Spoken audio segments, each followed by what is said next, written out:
share with people. So today on the Leadership Lab, I'm going to be joined by co-host Vindu Duke. So Vindu, we met 3, 4, 5 years ago. I can't remember.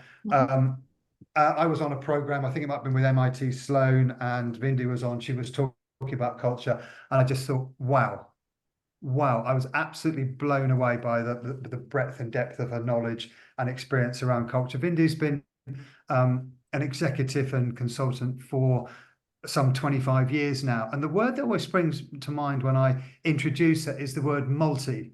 She's multi-talented, she's multicultural, she's multi-industry, she's just multi-brilliant. And I was going to tease and go, it's like the American, it's multi, but it's not. But I just wanted to. I mean, is that a fair introduction to you? It's a fantastic introduction. Thank you very much for the compliment. I'm humbled. Actually, I'm very humbled and flattered. So thank you. I'm not sure I'm going to. You're putting a lot of pressure now. No, I need to step up. The bit that will, I think, be evident as we chat is her desire to drive meaningful change. And that's why it leads into, we talk about leading business change on the Leadership Lab. And that's really where sort of Vindu sits and completely sort of rocks in that space. So here we go. Culture, primarily talking about culture today, leadership and culture. So first off is, what do we mean by culture? What do we think it is or isn't? I'd really like your thoughts on that. What do we think it is or isn't? And just come off mute and just introduce yourself and chat. We've got a few more on the call now. So just what do you think? Alex, I mean, you're new today, sir. So what's your view of culture? Indeed. So culture for me is probably the values and standards that bring the company together, like our single purpose. Thank you. Values and standards. Superb. Mike, what about you? What do you think about this notion of culture? What is it and what isn't it?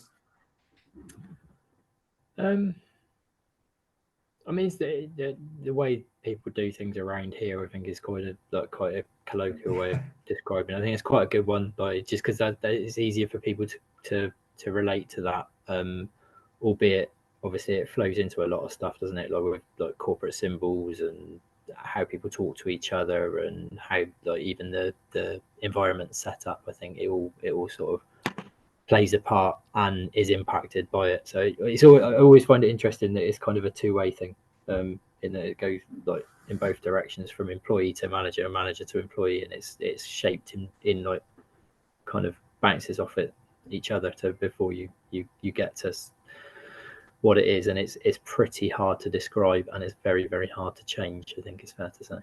Yeah, no, thank you. And I like the bit about it's the way things get done around here. It's a phrase we quite often hear. I tend to think of it as the regulator of everything we do, of how we feel, how we think, and how we behave. And culture is the we thing, whereas engagement is perhaps the I. Culture is the we stuff. So Mike, I agree. How do we get things done? How do things happen around here? Even down to, shall I give and receive feedback? Shall I ask for help? Shall I? And it's whether I will or whether I decide not to. Vindu, for you, please, a view on culture. So I would say I agree with everything that's been said. Culture for me is the most, how do you say, don't say tricky, it's the invisible part of an organization. Culture is something that you cannot touch. It's not concrete. You feel it, you live it, you can see it, but you cannot touch it. And that's what people tend to forget about culture. But actually, reality is culture is really the collective hearts and habits of people, and it's how they perceive, how they understand things. Actually, I always say culture it's not one culture. In an organization, it's not one culture. It's a spider web of cultures. And that's what people, I want to say, sometimes we forget. When we speak of organizational culture, we always think it's one culture. But you have the company culture, and that you have then the national culture where the company is founded or where they have the headquarters. Then you have the function culture. And then you have the individual culture, because each one of us brings our culture to the work. And it's how all of this becomes a big fruit salad, if I may use that expression. And how do you melt it all together so it becomes something that we can live in and we sort of find our fit in the culture, Vindu, can you tell us a bit more about that culture from head office to various countries? And the reason I was asking was somebody phoned up the other day for a chat with me and said they're American, they're going to open up in Ireland, and they want a culture that goes from the US to Ireland and then from Ireland to spread across Europe to Switzerland. So how, just sort of give us your view on that one, would you? So, okay. So it's a very good question. It's a very good and rich question. I could speak for hours on this one. So when you have a company who's headquartered in a country and they want to open up abroad, they will always, the first thing they will look is for commonalities, and language is one part. And then, excuse me, they are going to look for cultural commonalities. So saying, because we speak the same language, we understand each other. And there's already the first gap happening, because you may speak the same language, but you may not have the same meaning of the words. And so that's where the sensitivities and the fragile elements start coming in. Once you have that, then it's a question about saying, okay, ways of working. We don't speak of ways of working, but the ways of working in the US versus Ireland versus Switzerland, you mentioned Switzerland, or France, is very different. And those are all elements that come and play into the culture. So when a company, excuse me, is thinking to come abroad, those are the elements they have to take into account, or they should take into account when they're thinking about it. So when I'm going to take a very concrete example. Americans are very performance-oriented, which is good. It's performance, it's objectives, it's goals, and so forth.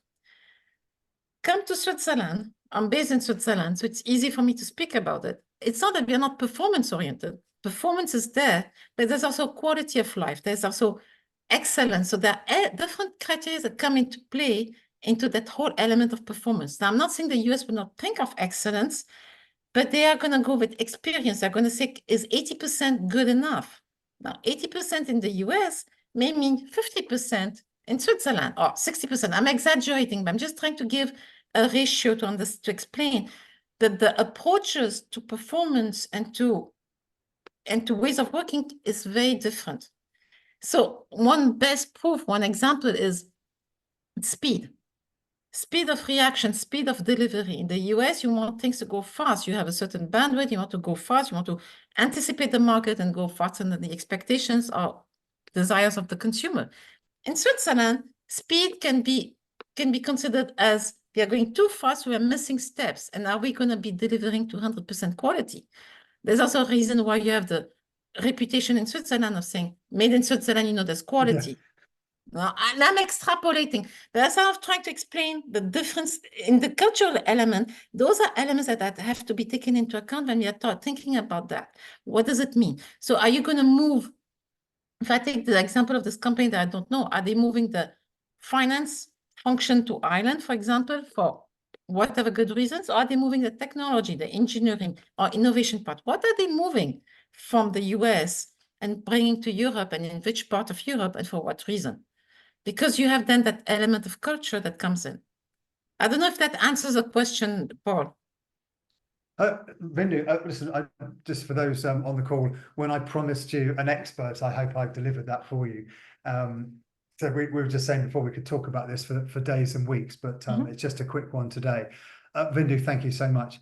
Just as a question to the audience, and I wondered who would be prepared just to share. So if you, when you're ready, come off mic and just sort of say hello and then introduce yourself and the ideas. But I wondered what at work at the moment, what are your pains at work? What are the difficulties that your business is experiencing?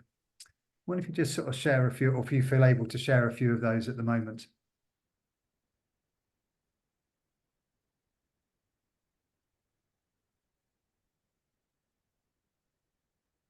I would think that most people's, or I'm finding with all the businesses we work across, is recruitment and retention of staff of the right type. Even though we do training, and that is trying to find people who will fit in with the way, well, in a way, as you're saying, with the culture of it, but trying to bring them on and retain them. Thank you. So recruitment and retention, Dickie, excellent. Anybody else want to add to something like that? What do we think, if not specifically for our business, what do you think some of the pains might be for other businesses, or do we see in our competitors, or perhaps even our suppliers? What are the business pains?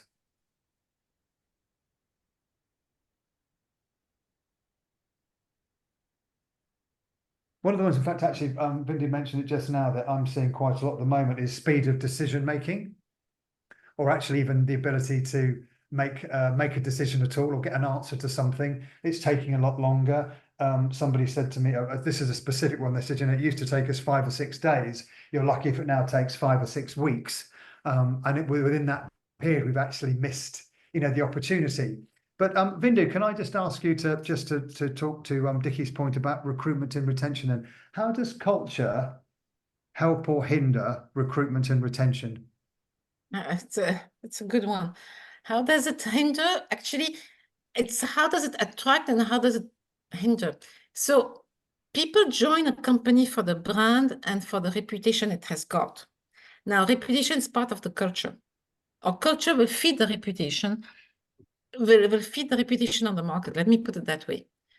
But people leave organizations because what they expect or what they understood of the company culture is not being met.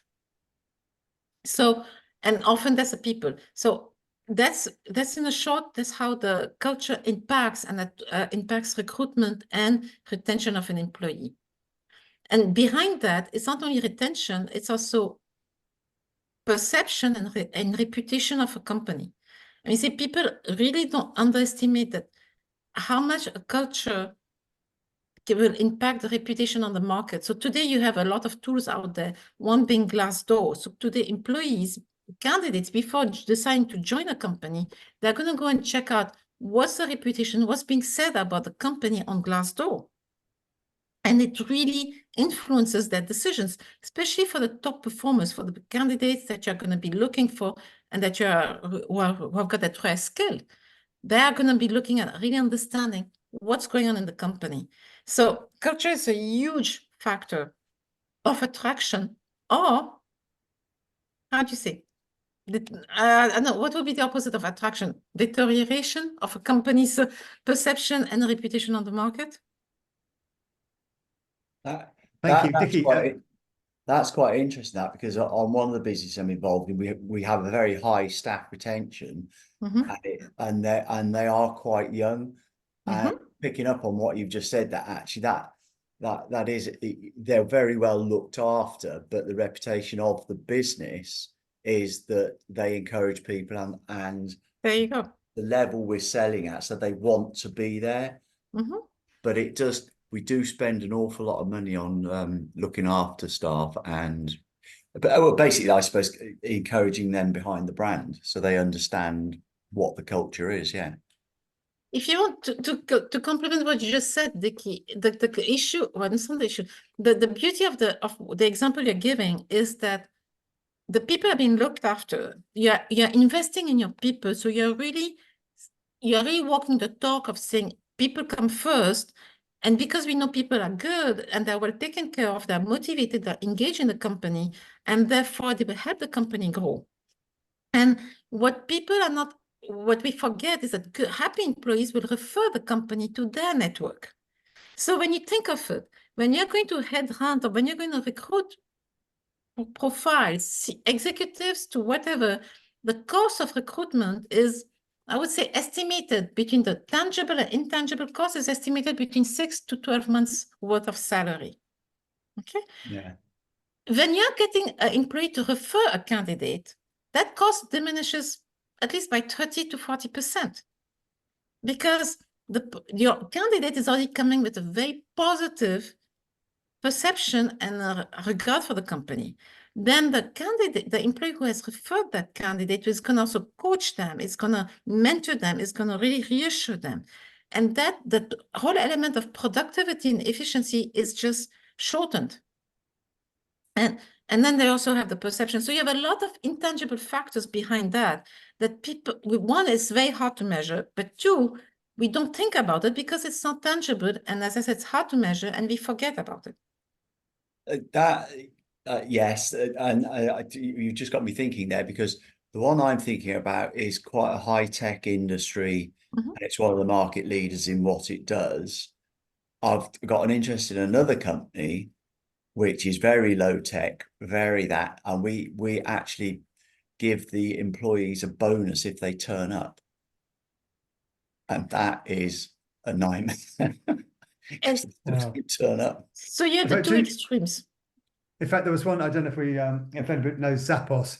Mhm. I'm not sure it's still, yeah, Zappos, I'm not sure if they still have it in the business, but they used to have a pay to quit bonus, which I thought was a really interesting reflection on them and of their culture. So, you know, after 6-8 weeks before your you know, initial period is up, they used to offer, I can't remember, $500 or something. They used to offer you $500 to leave.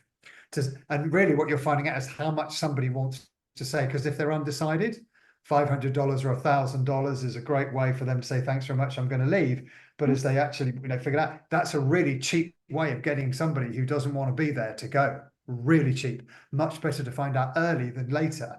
And of course, if you offer somebody the money and they say no, thank you, that's a real commitment to the business. So I just thought interesting. I can't remember the details, but well worth looking that one up. Anybody else like to add anything on pains before I move on? PJ, Michael Please. here. Hi, Michael. I had a very interesting one recently with a company, very high performing company, software, international, all great. Lots of young people, everyone's highly engaged. However, their culture traditionally has been based around an organizational model of selling through direct sales. And at a certain, well, I'll let you work out what it is, but Yeah. what we discovered is that they need to maintain growth, they need to work through partners. And from the top to the bottom, even though they know this, they cannot make themselves work through partners. So when it comes to the crunch on any given piece of sales, it's like, oh, the partner's not adding value, we're going to not give them anything, which is grand in the short term. But of course, the problem is, if you never show trust to the partner's never going to show trust back to you, and it becomes self-fulfilling, right? So it's like, I don't know, I don't like people who wear glasses, therefore I won't talk to them. And then people who wear glasses, they never talk to me, so that's why I don't like them. And it's become, and it's really interesting because, as I say, it works from the top to the bottom. So every planning meeting is about, oh, we're not doing enough with our partners, but yet every actual decision, right up to the top, is, oh no, we'll cut the parts out of this one, we'll do this one ourselves tomorrow. Tomorrow I'll give up being an alcoholic, and it's a bit like that. So, and it's a very tricky one to deal with, actually. Oh, Michael, you're allowed to tell us what are you gonna? No, I want to ask lots of questions. You're gonna go and work there. You're gonna go and sort it out. What's happening? Can you say or not? My lips are sealed. Oh no. Okay, well I'll call you afterwards. Yeah. But thank you, Michael. Dr. Michael McGrath. Thank you very much. An interesting one on that is, with our tech business, we work through a lot of partners and that, and we actually invite them to the staff events, and that has worked really well because they really see us as part of their team. I think that connection network bit's really, really interesting. Really, Dickie, thanks. So I just want to pick up a couple of people mentioned earlier, like recruitment, and we were talking about recruitment and retention. Now I'm going to try not to get myself in trouble here, but that for me historically used to be I think that was quite an HR thing. That's an HR practice. That's where it sits in business. But culture for me doesn't sit in HR. And yet one of my gripes is that you'll often see adverts, job adverts, head of people and culture. Mm-hmm. And what they really mean is HR. Mm-hmm. Because if you then read the job description, it will talk about P45 and P60 and 2P and things like that. And I want to say that has nothing to do with culture. Culture for me shouldn't be sort of handed to HR. It's the domain of HR. This is a business matter. From across the board, the executives, the SLT, all the way through the business. And so I wondered, Vinda, can we just get, with your experience, can we get you please, or ask you please, to talk a little bit about the new role of HR, whether you think culture does or does not fit within HR, and just a little bit also, if you would, about the notion of the new way that leaders need to lead business change, particularly with regard to culture. So there's 3 bits in there I'd like you to unpick. Okay, so let me go with the first one, and then the second part you can tell me which are the three bits you want me to unpick. But let me go to the first question. Do I believe if culture sits down in HR? And I agree with you, Paul. Actually, culture, everybody in the organization owns culture.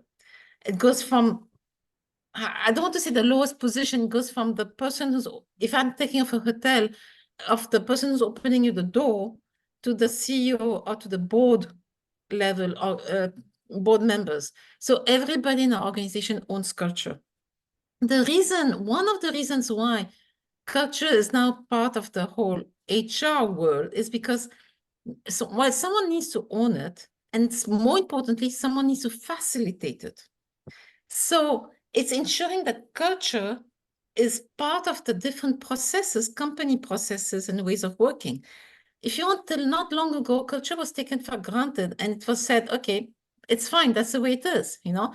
And you shouldn't forget that in history, the history of companies, a lot were family-founded companies. So it was a family culture that led the organization and that influenced the organization. But with globalization and then with the, expansion of the companies and so on, the culture has diluted. So the family-owned culture, the family culture has diluted, and there's more elements coming into it, more complexity. And so it's how do you address that complexity and how do you ensure that you're not losing the good parts of the culture, but then you're also adding other elements. And that's where I see HR as a facilitator role. So they don't own culture, but they facilitate it. So it had to fall in someone's bucket. And when you think of the different functions reporting to the CEO, yes, ultimately it's at the CEO level, but within the direct reporting line, HR came out to be the most obvious one. So that's a way of answering. So it's not that it owns it, but it facilitates it, and it's in that portfolio. And also HR is a cross-functional, function of the organization. It's not vertical, it's really across the board. So that's the first part. Now, what was the second part was about what's the role of the leaders in culture? Yes, and also just the idea that in fact I was talking Dr. Michael Vergars on the call. We were talking gosh, quite a lot last year about a particular client that I was working with, and Michael was mentoring me around that and providing me with some space to talk into about, you know, the culture they created almost by default some years ago suited them very well. But in the current marketplace, it doesn't suit them well. And then it's interesting to challenge leaders. How can you behave in such a way as to create a culture that will enable your company to lead change, to do what it needs to be doing, not what it did? So that's the piece about leadership and change. Please, Vindu, if you could talk to that. Okay. So the first part was, what's the role of leaders? Actually, the two questions are connected. Leaders have to own the culture, and it's their behavior that's going to show what they expect of the organization. So when you're talking of culture change, as I said at the introduction, culture is the most intangible part of the organization. You have to feel it, you have to live it to really understand what culture, what we are talking about when you're talking of a company culture. And when you're talking of changing the culture, you have to live it. That means you have to understand why you want to change it. So it goes back to the purpose of the organization, goes back to the purpose of the change. I'm going to make an analogy. I mean, say, if today you're living in a house or an apartment and your spouse is very happy, but you have decided you want to move. If your spouse or your partner is very happy where you're living, it's not because you have decided that you want to move that she or he is going to say yes. They need to be convinced, they need to believe it, they need to feel it, that yes, it is necessary to move. It's how do you get that emotion? So culture change is about the emotion. And then it will incite the action, but you have to stir the emotion to get the action going. And that's where the leader shows the example. If the leader is asking for a change, but does not believe in the change, it's empty, it's hollow. And so the role of the leader becomes very important to drive the change. Bindu, thank you. I'm not sure. I'm not sure if that was Mark, MJ. I'm not sure if that was your hand going up or whether you're having a quick cup of tea. But did anybody want to come in and add anything or ask any questions on that point around the new role of HR and leaders within cultural change? Alex, it was sorry, a go cup of on. tea, but MJ, go on. Sorry, MJ. I'll go second. Alex can go first. Oh, thank you. No, I was just going to raise a point about defining what a leader is, because some of the way we described it there would potentially talk to management. Leaders, not all leaders have titles. And to your point, Bindu, where you're talking about people following, people wanting to react and follow that journey of a leader. I mean, leaders are throughout the company without a title. So you can have leaders in your hotel analogy, you could have a leader that opens the doors and people will follow them and follow their culture if it's a good culture, if it's a good, strong person. So I just wanted to bring that out, that I think leaders can sit anywhere in a company, and management don't necessarily, whereas they should have that top-down approach, doesn't always have the same impact as a leader that could sit anywhere. Fully agreed. I mean, Alex, you're spot on. A leader is at all level of the organization. I think, to go back to Paul's question about what's the role of a leader, I understood that he was talking more from a structural perspective. And I support you in that one, Alex, because if you look at perhaps the network rather than the hierarchical structure, but if you look at a network within the business, you need to know whether, let's call them influencers, because I often talk about leaders and leadership. But if you look where leadership is in the business, those natural leaders, and even let's call them senior management or senior leaders with that title, need to know in the business who those networkers or key influencers are, because they're going to have a huge impact when it comes to leading business change. And whilst I have not worked at Red Bull F1, a couple of people I know have, and say that whether you do or you do not like Christian Horner, he is exceptionally good at spotting, if you like, the natural leaders in the business, and will often go to them to help lead change. It may not be in their title, but they're recognised. Alex, thank you. MJ, to you, sir. Thank you. Yes, no, I think this was, I mean, Alex made the point, and then Bindu made the point much better than I can. It's just an adjunct to Alex's point is that I've been in businesses where the top people, if you like, the senior management team, the chair, were, for want of a better word, vanilla, a blank slate, another way to describe that. They didn't have a culture of their own to kind of top down, and the rest of us, if you like, right from opening the door, Alex, to whoever it was that was doing the doing, created that culture internally without any steer. It was the opposite. In fact, it wasn't a case of doing the opposite of what the top people were doing. It was just we were left to our own devices, and the culture came about from market forces, or the industry that you're in. The British themselves have got if we're putting cultures and stereotypes onto people, the British have got the drinking culture. The Dutch are seen as being brutally efficient and right in your face during the day, and then at 5 o'clock they clock off and they're as fun and as funny as anybody. And partly I've worked in businesses which live up to those stereotypes, but that was just me echoing Alex's point. I think, to say that the culture isn't coming from the top; it's coming from who you're sat next to, and how they operate, and how they're used to doing what they're doing. Thank you. Thanks. Let's zip through a couple of the next slides. I want to have some rich conversation. Perhaps when we've got some of these. Paul, go on, Bindu. sorry Yes. to interrupt. I think Mike wanted to contribute because I see beg your he's off pardon. mute. Thanks, Mike. Well, I just thought it was interesting as you were talking about your analogy of the two people living in a house and one person wants to stay. Where I think culture gets really difficult and challenging, particularly if you're trying to engineer some sort of change as opposed to it kind of naturally evolve, is when the stated culture that people want, what they tell you they want, is belied by what they then actually do. And I'll give like a sort of micro example of what I mean, but I've had people within my team before, I'm sure everyone's experienced this, who say, I want to develop, I want to learn and all that sort of thing. I want to give me training, give me opportunity. So you give them that and then they don't do anything with it. They don't do any. They show no initiative. They don't do that. But next time you have the conversation, oh yeah, no, I want to do all that stuff. Oh yeah, it's been a bit difficult, but I really want to do it. The trouble is, if you then take that across a whole organization, trying to change that is very difficult, because what they're telling you they want versus what they actually want, is really difficult. And you will find cultures where you've got tremendous staff retention and everybody says the culture is awful. How could that be?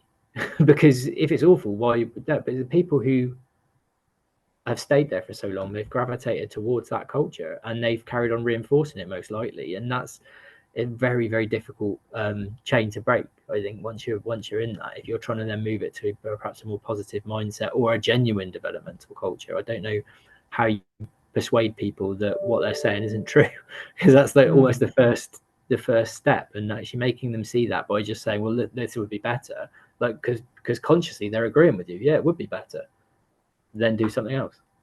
It's hard. It's fine if everybody's kind of sincere with what they're saying. It's much easier because you can do that persuasion. You might not be able to persuade everybody, but you'd be able to persuade someone. But if there's a second level to what they actually mean, then it's really, really difficult. Yeah, I mean, Mike, if I can just talk to that one quickly. I mean, when you look at culture change, this, in fact, sometimes I sort of smile. I might go in and see a customer or client, and they'll sort of say, oh yes, this quarter or next 6 months we're doing culture change. And this quarter it's culture, and you think, wow, no, culture is for life. It is that, and it's evolving and it's changing all the time, and it's also constant work. You've got to love it and nurture it and care for it, and perhaps consistently look at, well, what culture do we need? What do we need to be doing? How are we going to develop that? And before, on previous calls, when I've mentioned Pete Drucker's model of leaders have two jobs. One is to run the business, the strategy, the governance, the financials, marketing, sales, and so on. But another is to behave in a way that creates a culture or environment where people can flourish, be at their best, and therefore deliver the strategy. So these things are linked all the time. We need to know what we're doing and why we're doing it. We need to know the culture that we need to create in order to better deliver that, and then look at the behaviors that we need. So you're constantly juggling those, or if I may, or massaging or working or investing in those three things. To make it work. And we're never going to please all the people all the time, but if we can get a decent majority, then you'll see that the culture starts to shift. And you can talk about tipping points and various other things, but one thing's for sure is you've got to be committed to it, and you need enough people to see the good stuff and to share that internally. But when we say it's hard work, it's more about a kind of a constant piece of work. So getting it going, starting the change. If you haven't invested in culture for a long time, or you don't talk about it, not you're used to talking about it, then yes, that first bit is hard. I imagine it's somewhat like going on a diet. The first few weeks, it's hard. But you've got to build, or going to the gym, you've got to build those new muscles and build those new behaviors and ways of thinking. It is not perhaps the easiest change, but it's one that with commitment and understanding one can absolutely do. And having done it for 20 years, I'll show you a quick case study at the end, Mike, just a very, very quick one. But hope that helps anyway. I hope there's a little bit of value in there for you. Okay, just pop onto some stats. Vindu, do you want to talk to some of these, or do you want me to? Please feel free, go ahead. So look, what we know is I'm always amazed actually how much information, how much data, how many stats there are out there to tell us that it is well worth investing in culture. So this is almost, I just sort of put this up, but it makes great sense, but it almost makes no sense because we know it. You know it, you can find the data. The desire here though is perhaps the attitude is, do I want to invest in it? Does the company have the energy or the courage or the desire, or in some cases the need? Sometimes with culture change, it's almost worth having a burning platform. If we don't change, we won't be here. But in fact, if you can, many companies, it's hard because we've got to create the case for change. Usually the positive case for change. But if you look at it down some of the financial performance, 4 times increase in revenue, Forbes, 65% share increase, 10% increase in customer metrics, 20% increase Gallup, 90% increase in operating income, Harvard. The financial stats are there. There are many, many, many more. People performance, 70% improvement in quality through strong candidate experience. We know this to be true. And if you ask people, they'll be able to tell you. I mean, a big one there is attrition rates. You can see that you're saving money through people all the time. But I see it a lot in things of perhaps problem solving, the practicalities. When you have the right culture, things like problem solving get elevated. People's thinking and behavior gets elevated. Slightly harder to measure, perhaps, but you notice in business that these things get done a lot quicker and a lot easier. The cost of getting it wrong is significant. There's a stat that's out of date. It's something that used to be, British businesses, I think it was like 200 billion a year gets wasted in business due to poor leaders and leadership and the impact they have on culture. 80%, 86%, 35%. These numbers are big, but are really important. We know that the thing is, you've got to have the right stats for you in your business if you want to make that change or make that case for change. And you can use other people's, but we always encourage you to try and get your own. What are the metrics that you would like to change and why? And how will they impact on business? Findu, for you, do you want to pick up on this one? Yeah. So I think this one comes and supports what the previous stats. I mean, say it's interesting. Oh, it's interesting. I have to be careful with the word interesting. Yeah. It's I'm using it the American way, not the English way, but the American way. I say for me, it's always eye-opening to see that we know culture. 80% of the executives say that culture is a top driver for performance, and the stats that Paul just shared proves it. Having said that, more than 84% of those 80% are saying the culture is not where it needs to be. And I think to your point, Mike, this is what it means. We know culture drives performance, drives retention, drives a lot of things. But between the ambition of the type of culture executives would like to have and where the culture is, there's a gap and there's work to be done. And that's what goes back to your question, Paul. What is HR owning culture? No. Cultures across the board, but someone has to facilitate it. Someone has to put the ingredients together so that we can bake the cake, and that's where it comes.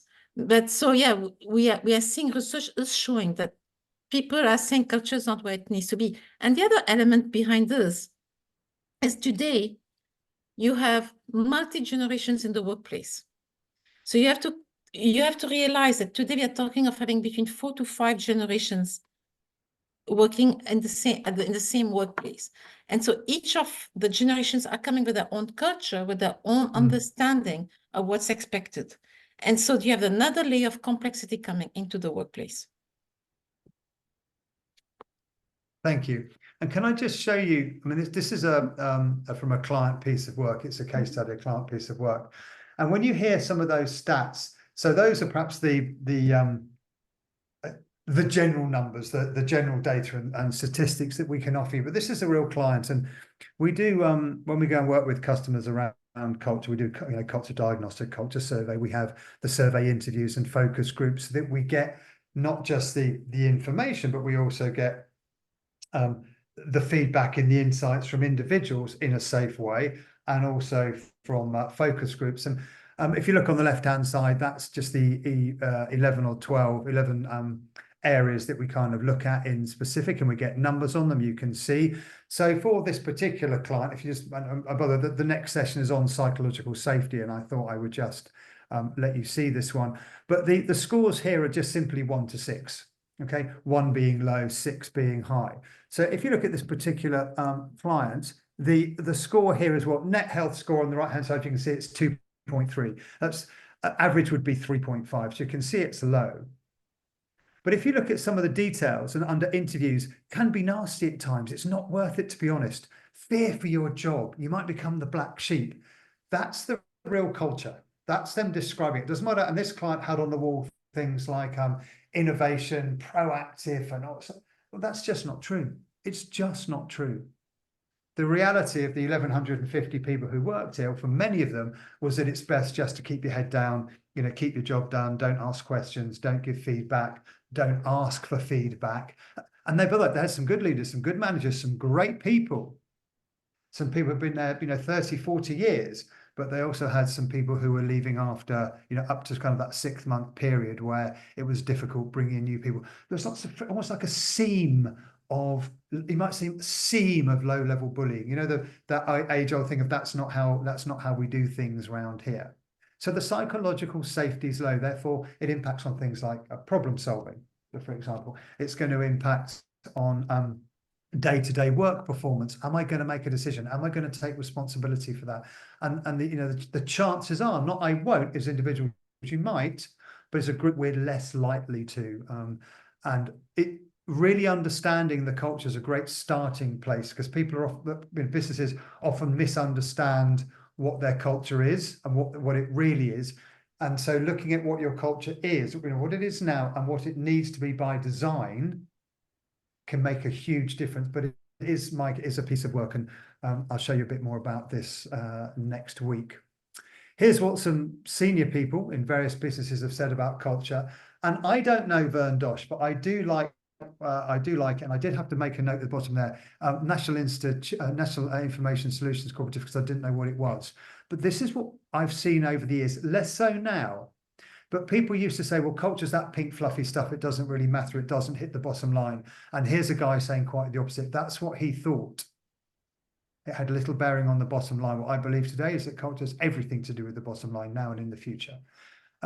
So if you think, if you need to, and there's Zappos, but if you need any persuading, it was one of the fastest growing companies in the world, Airbnb.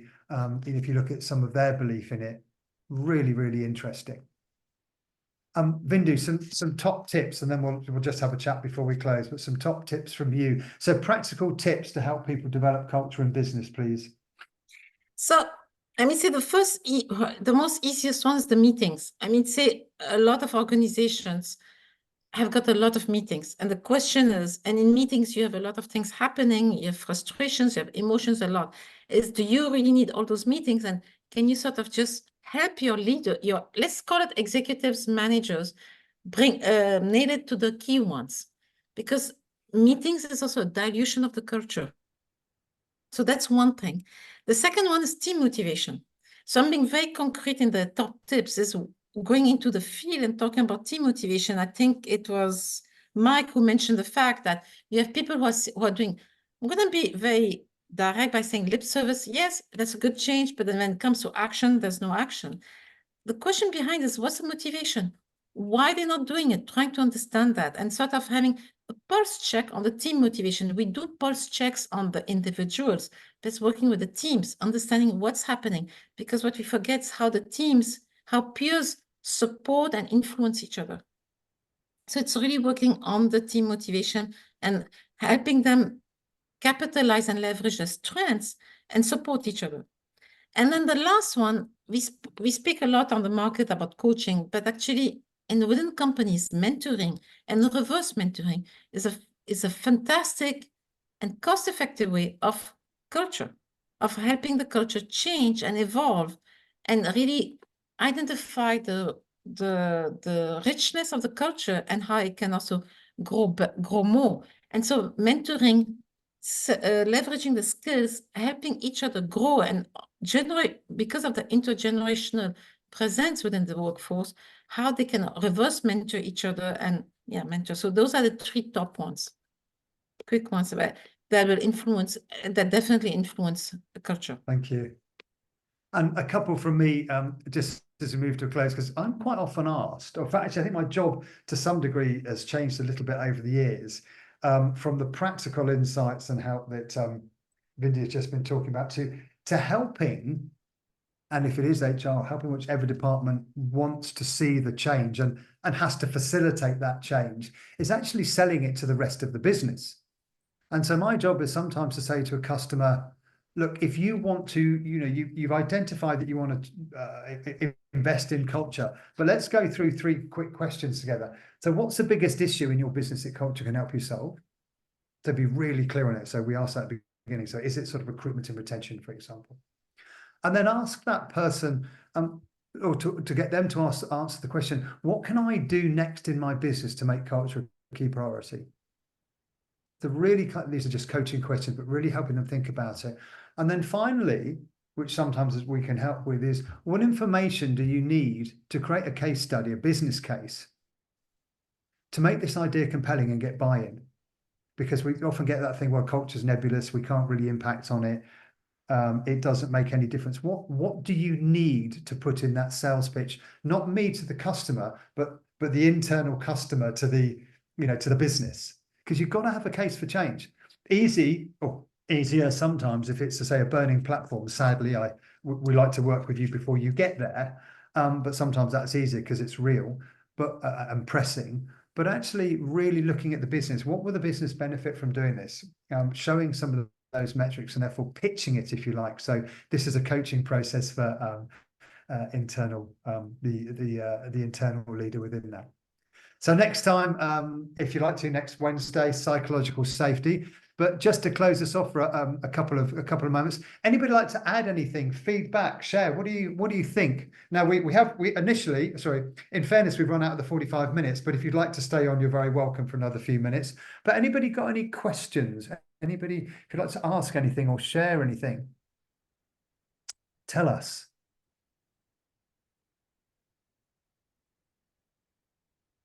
Alex, I'd be interested. Oh, go on. Sorry, Mike, go on. Sorry, yeah, I was just going to ask a question on mentoring, because we're just about to start a mentoring program, and where we're like relatively immature doing it, we're sort of driving it. The mentoring is being led more by the mentor than the mentee. I just wondered if anyone had experience of doing that and whether it would be better in reverse. And we've sort of debated it a little bit and can see advantages of both, but I think that's where we've pitched up. I just wonder what people's thoughts are on that, particularly like Vindu and yourself, PJ. Mike, why did you pick mentoring? Because we're just about to do it. So I mean, why did the business do it? Why did the business pick it? Yeah, there's just an absence of that sort of objective coaching. I think that within the natural flow of how things work in terms of like business process. Like I don't think there's enough. We're not strong enough on performance management and general management and coaching yet. Line management, just like your basics of making sure people are engaged from like a day to day. And so we felt we needed like we've got things like meetings and all those sorts of things. How effective they are, like they're still open to debate, but that's one of the things that we definitely didn't have. And I think for the right candidates and for sort of talent development and stuff, I think it would be really helpful assuming we can get it to work. How did you select the people to do the mentoring?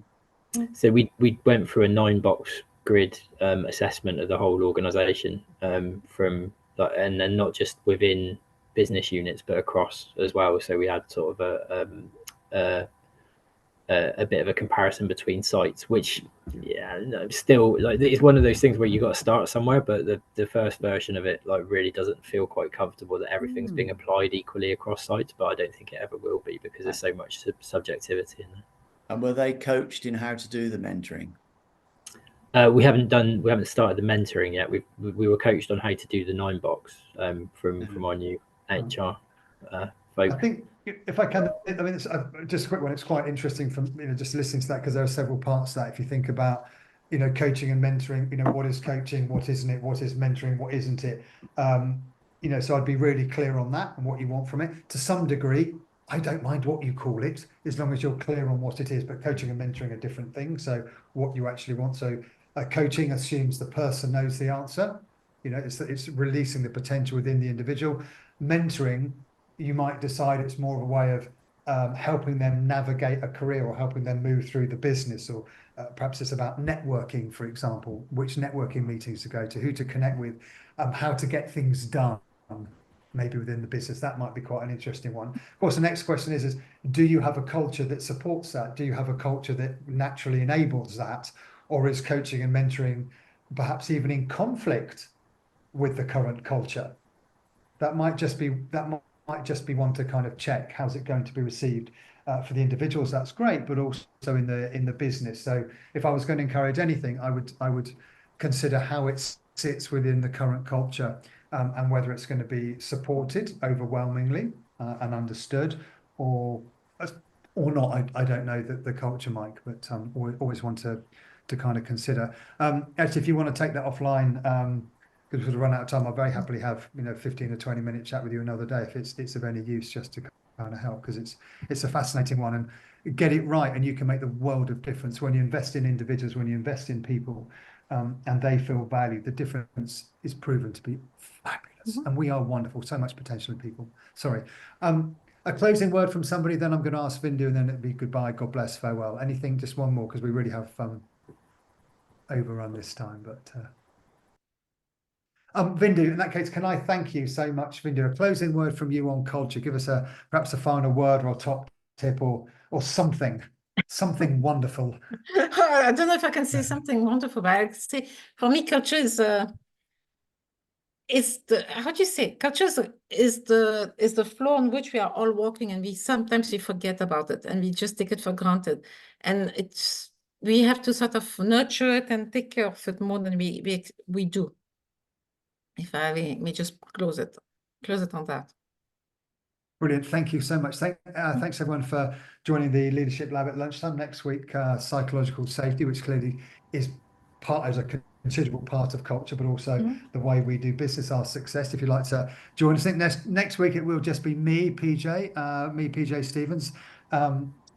Unless, of course, anybody else wants to join in and help run it. I have no problem with that at all. It's a Leadership Lab. We're growing and developing together. But on that note, please, if we could thank Vindu, you've been absolutely fabulous. Thanks so much for joining us from Switzerland. And thank